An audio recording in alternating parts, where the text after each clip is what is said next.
Again, we have the event code, and you should select the Slido area with the BR3. That's our room. I just now have to make sure that I find the right link to my admin account. Otherwise, I can't read the comments. Our agenda is we interact through the polls and the question and answer. Of course, you can also just raise your blue hand and unmute your microphone and ask a question and make a comment. Again, don't close the main window on big blue button because we have to go back.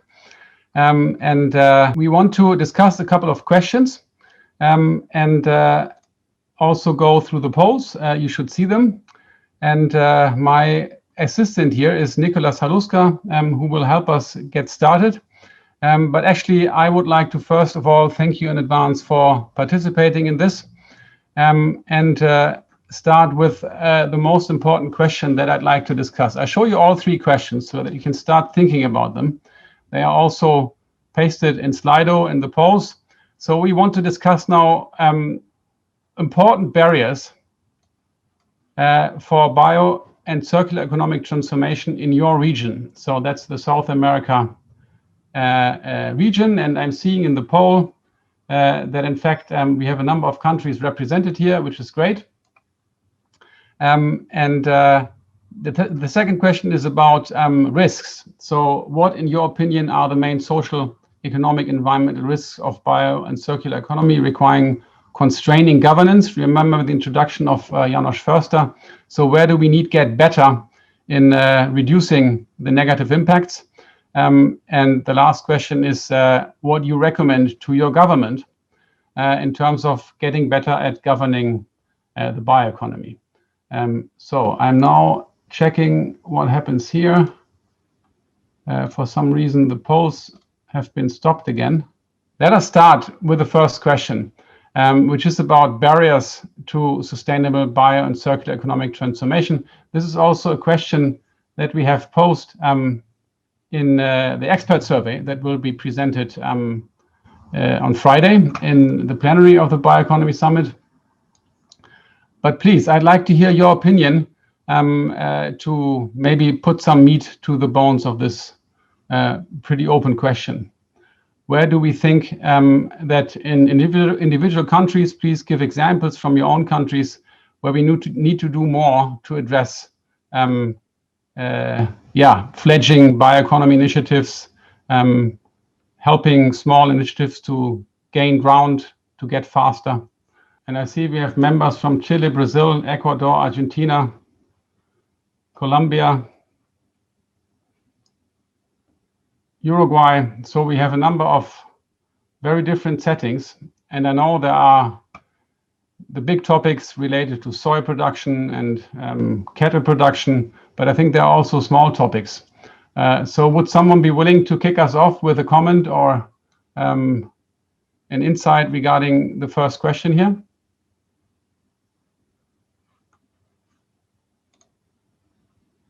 I can't see your blue hands now. If not, I'll point with fingers. Daniel, you look like you want to say something.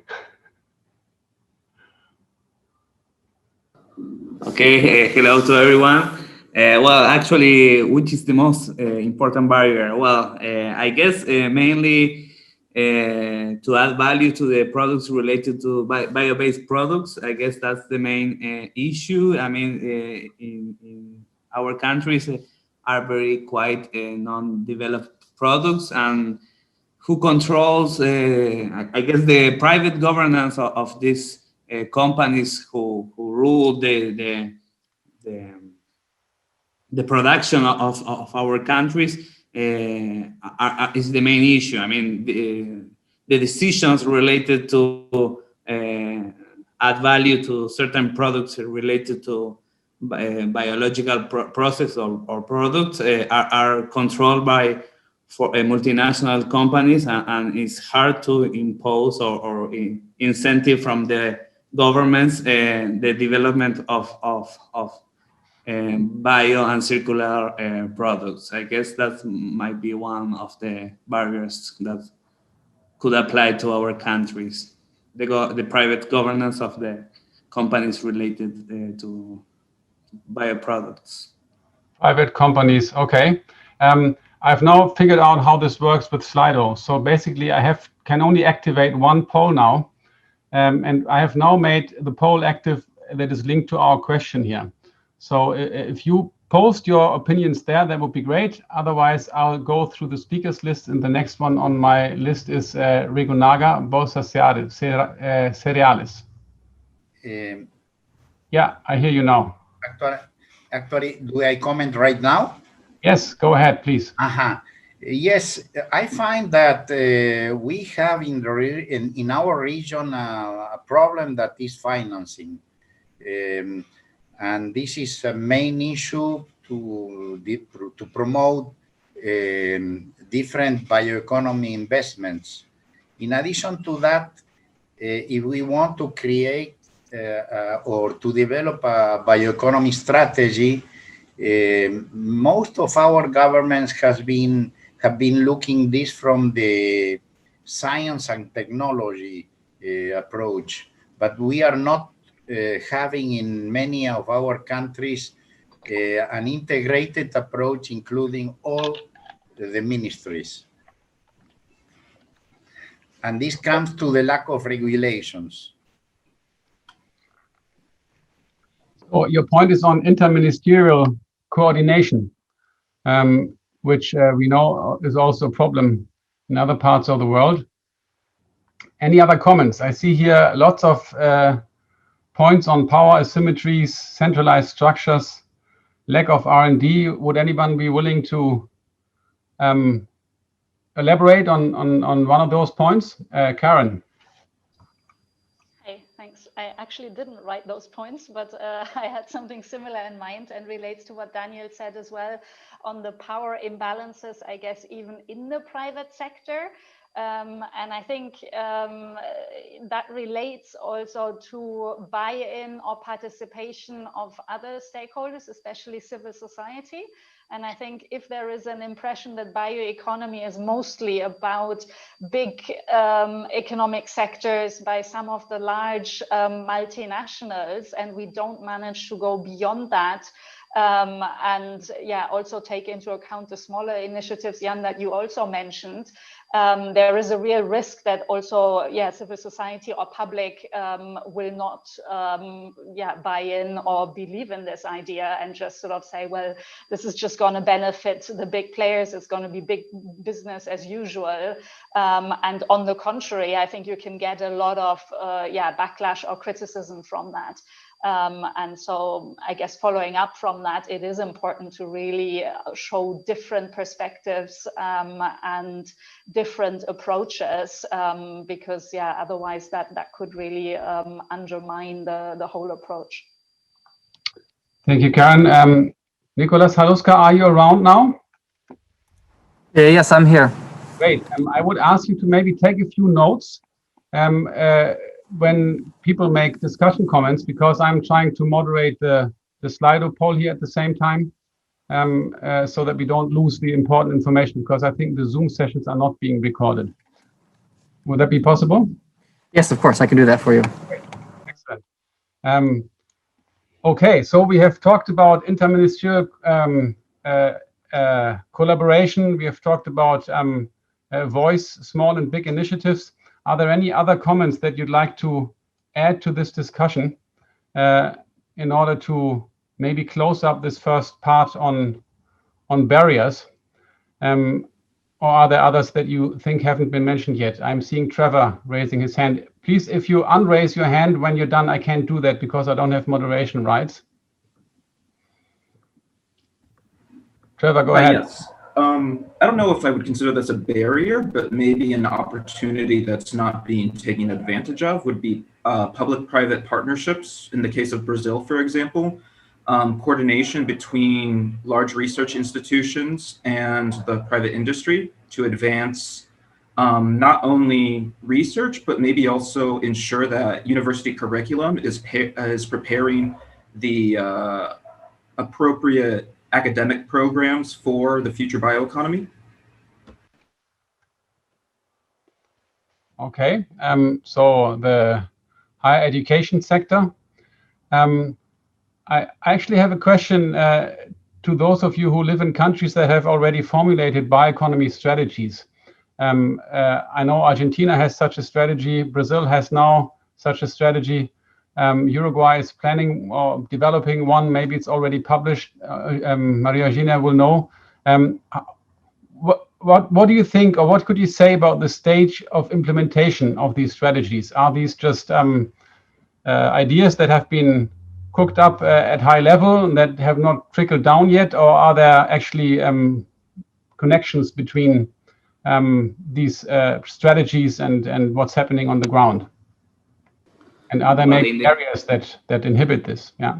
In the case of Uruguay, we were being working in a strategy from I guess more from the bottom to the top. Even there is a long-term strategy that sets the bioeconomy as one of the key technological areas to work on, and with a perspective in the Uruguayan economy.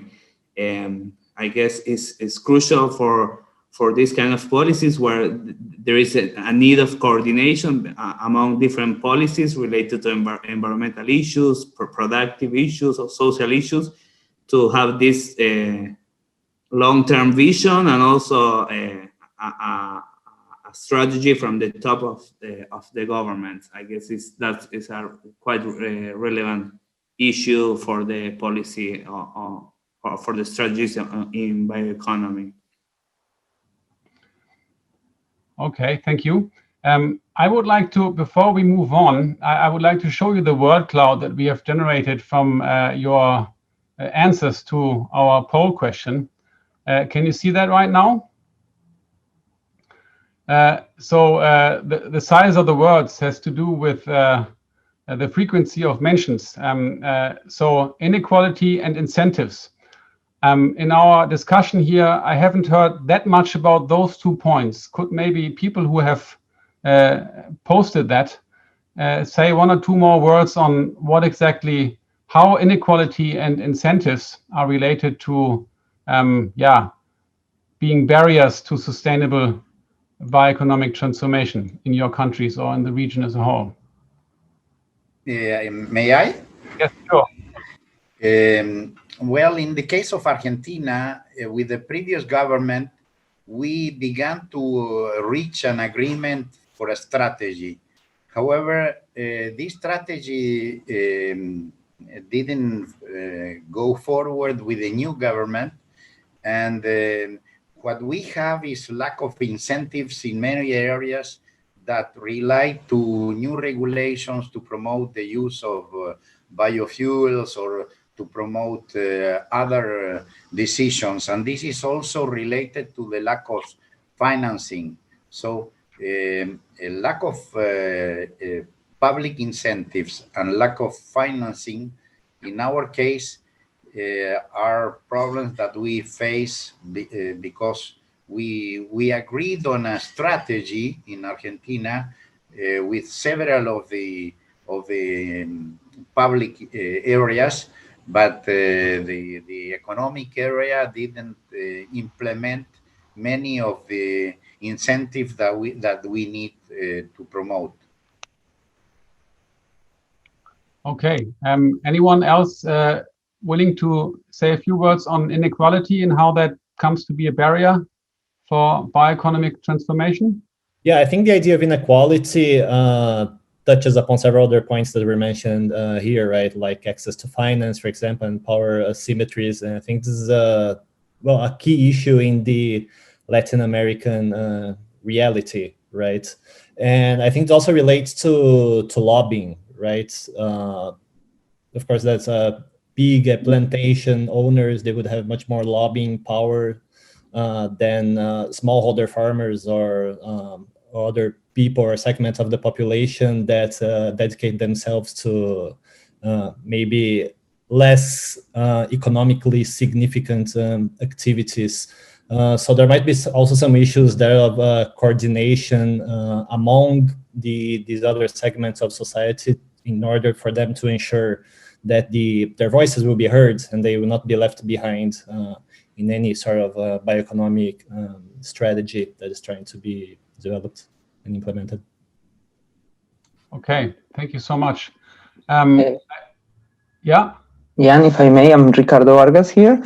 I come from Colombia, and maybe I'm also thinking about the issue of inequality as a barrier, but also as a high risk from my perception in case of a marginalization caused by new technologies that could be implemented that could marginalize those small scale farmers that couldn't afford, let's say, such technologies.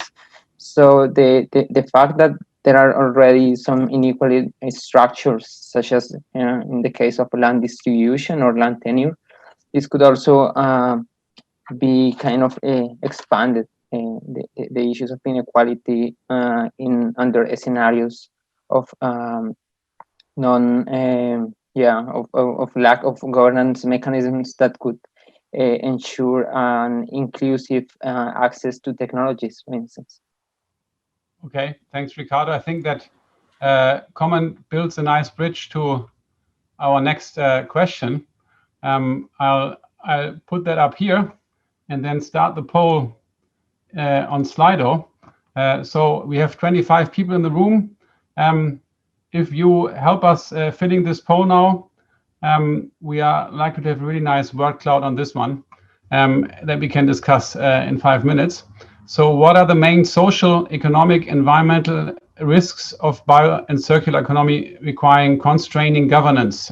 So that's the type of governance that I think Ricardo also alluded to when he made his comment.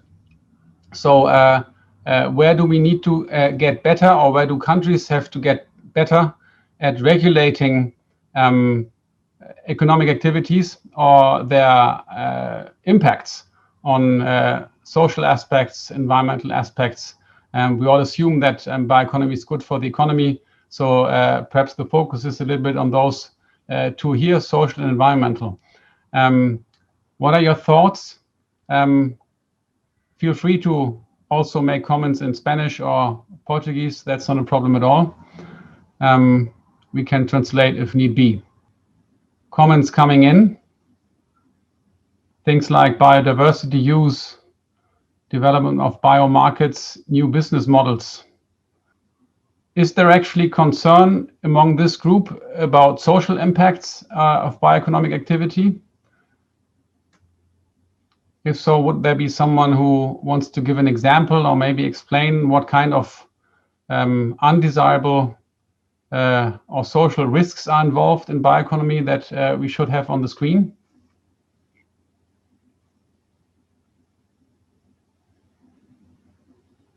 So now we see things like benefits capture, marginalization. Daniel. Well, yes, so just to comment, yes, usually the bioeconomy development is associated with local development. I understood that this should be reinforced or promoted. Not always is the case. For instance, in the case of the Uruguayan case with the forestry sector, during the last 10 years, many pulp mills came. It was supposed to promote the local areas, and even there was some kind of development in the primary sector related to the plantations. When it regards to the development of the manufacturing process, those kind of industries, they don't promote that much of employment, of local employment. Mainly, they have few employees. So I think there are some issues to take into account related to local employment that are always associated with the development of the bioeconomy. Jan, in case of Argentina, I find that bioeconomy provides opportunity for regional development, because this means that we are supposed to process locally most of the biomass that is produced in different regions. So for us, there are more opportunities for employment and for local development than the risks of social problems. Okay, you see rather the opportunities than the risks. Yes, definitely. We have in Argentina a very big problem, a concentration in the big cities and lack of development in the interior of the country. And the processing of biomass in the many alternatives we have, this provides local employment, local opportunities for development. Is that maybe a question of where you are in South America? I mean, Argentina and Bolivia or Colombia are very different places, and maybe the issues related to things that are popping up here in our poll, like marginalization, indigenous communities, are more relevant in certain parts of the region. Would anyone from those countries be willing to comment on that, maybe? What I wanted to say, Jan, is that very much depends on what are the pathway that is being adopted for supporting bioeconomy, because you can build on, yes, for example, high intensive and relying on new technologies for biomass use, for example, that could be related to large-scale production of wood biomass and plantations, etc. Or you can rely on more local-based, small-scale type of enterprises, and depending on that path, you may see different type of implications. No? But I think in many contexts, you see that there's not necessarily going to be put in place the resources for building these more bottom-up, small-scale type of enterprises that may develop in some context, like Colombia in the Maya forest, etc., etc. No? But if you rely on large-scale, I think you have all these problems of land appropriation, elite capture, etc. No? Thanks. I think that's an important point. I'm just showing here again the current results of the poll. You see, there's nothing that sticks out as we had before. But there's a list of issues that have been mentioned, and I agree with Pablo that they probably depend strongly on how you promote bioeconomy. But let's maybe for 1 second talk about the small-scale bioeconomy. I think that's also something that Brazil has been trying to to promote with their Sociobiodiversidade initiatives, and that's something we've been talking about for decades, right? I mean, Pablo, early times when you were in the Amazon, probably the topic of non-timber forest products and how those value chains can be promoted has been discussed already. And now we're coming back to that. Big programs, GIZ funded, for example, trying to promote that. Why is it so difficult to leverage that part of the bioeconomy? And why does it seem so easy and full of opportunities when we look to what we heard from Argentina right now with these small bio initiatives related to locally processed biomass? A simple answer from my view, and then others can complement. I think all these, for example, non-timber, that type of opportunities, they are small profits related to those, and maybe you can only access local markets, which are small. In the case of Argentina, Jan, there is an opportunity to build clusters, and this is what is going on, for instance, with the co-ops, that they because in many of the solutions, bioeconomy solutions for processing biofuels and for processing the waste, this means the need of a big amount of capital. But what we are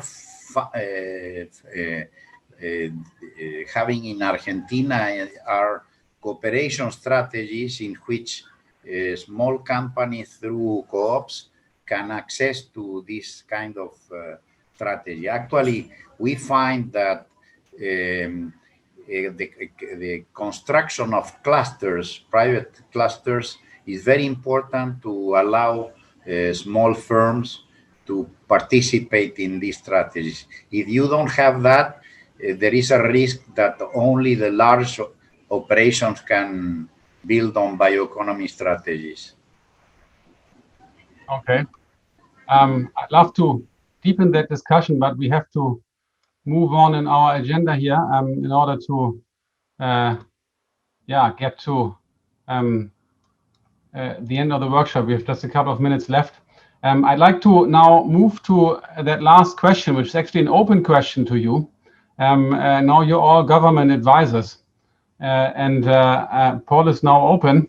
What would you recommend to your government to promote sustainable bio and circular economy? You can type or you can talk. Nicholas is taking notes. So if you want to just tell us what your ideas are, let me know. While you talk, I might use the time and sneak preview for you a couple of results from the Global Expert Survey, where we have also posed that question to a much larger group, roughly 300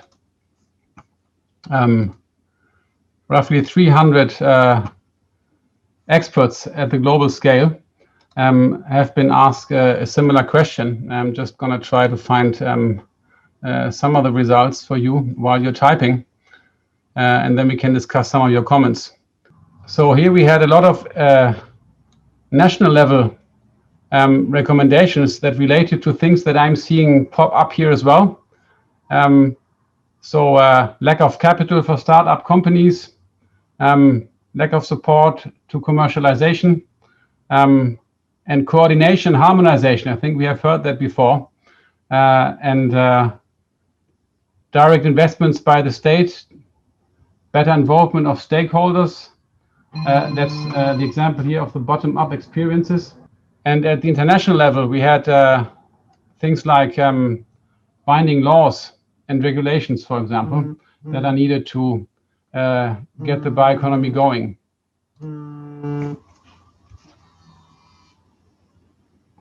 I think my son is calling me to ask when I come home. I won't attend right now. Okay, I see here a couple of things coming up. Implement regulations to create incentives and to develop markets. Could someone, maybe whoever put that, tell us a bit more what kind of regulations and what markets could be at the focus? I put it.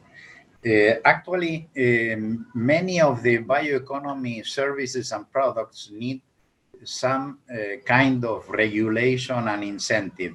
For instance, if you, in my country, if you want to process and to market biofuels, you have some quotas. If you want to process and generate energy, then you need access to the network, the national network. In addition, many products do not have bioproducts do not have a developed market, and they are supposed to compete with the traditional markets, and this do not take into consideration the benefits that you can get. And that general approach is the lack of markets for carbon markets developed in many of our countries. So I find that financing and incentives are very important, and these are associated with government regulations. Okay. I see another point here on a territorial approach. Could someone maybe say something about this for us to understand it? Because we have to put that into context when we synthesize the workshop outcomes. Would be helpful to know what exactly you have in mind when you recommend a territorial approach. Yes, this is me, Juan, from Colombia. A territorial approach is an important element in the current bioeconomy vision. This may also require decentralized but coordinated governance, the identification of different visions and pathways by local stakeholders could be useful way to identify specific actions to be taken to ensure sustainable in a multi-scalar level. Okay, thanks. That clarifies that. I'm seeing one point here on innovation. I think that's an important point, but it's not enough for me to, make a story around it. Could the person who posted that maybe tell us what exactly it meant? I made that point. Maybe just a little bit of context. I'm doing my PhD about the development of bioeconomy in Ecuador, and what we are seeing is that there's not a good connection between the research that is being done in universities with companies or like small companies that are trying to develop, and to work on this link that is actually innovation could be like a really good driver for the bioeconomy. And we have a couple of case studies that have had like a specific innovation that has helped local communities to get in the line of bioeconomy and bring some benefits in terms of economy and also environmental services. Okay, great. I see, unfortunately, we're running out of time, but I'd like to just activate our last poll question, which somehow tries to link the discussion we had so far to the various tools. So we have discussed about risk, we have discussed about barriers, and we have discussed about potential solutions. But often to actually design a solution, be it an innovation policy or an incentive for local initiatives, you need to have a lot of knowledge, especially when you go for territorial approaches. Juan, I think you probably agree. You need to know where are the people, where are the territories, and where are the potentials. And we'd like to learn more or hear your opinions about whether the tools that have been showcased in our pre-conference videos are any useful for that kind of approach. Yeah, can you use those tools, or are there knowledge gaps that have to be addressed? Please take a few minutes, maybe even while we walk back virtually to the big blue button window, and provide us with a few comments here. If someone wants to have a last word on that, what must science do to help us to close the knowledge gaps, then I would allow one last comment. Pablo? For me, it's really important to have more assessments of social, economic, and environmental feasibility of investment portfolios in the landscapes. So it's not just one investment, but what are those portfolios of investments that will deliver these different benefits and trade-offs? I think we are lacking those type of tools. Tools to identify landscape level investment needs. Investment portfolios, yes. Okay, great. I suggest we leave it there. We are 2 minutes over, and move back to the big blue button window. And I'll try to summarize more or less what we've been discussing. You can use the chat function to correct me if I get it wrong. Please do so. I don't want to give a wrong impression of the discussion here. I thank you all for the great exchange and for moving between this and the Slido window. And I hope we have more time, maybe somewhere else in the chat rooms, or maybe in the next summit where we meet personally and have a coffee, which will be much better than this, but this is good enough for our needs. Thanks and bye-bye.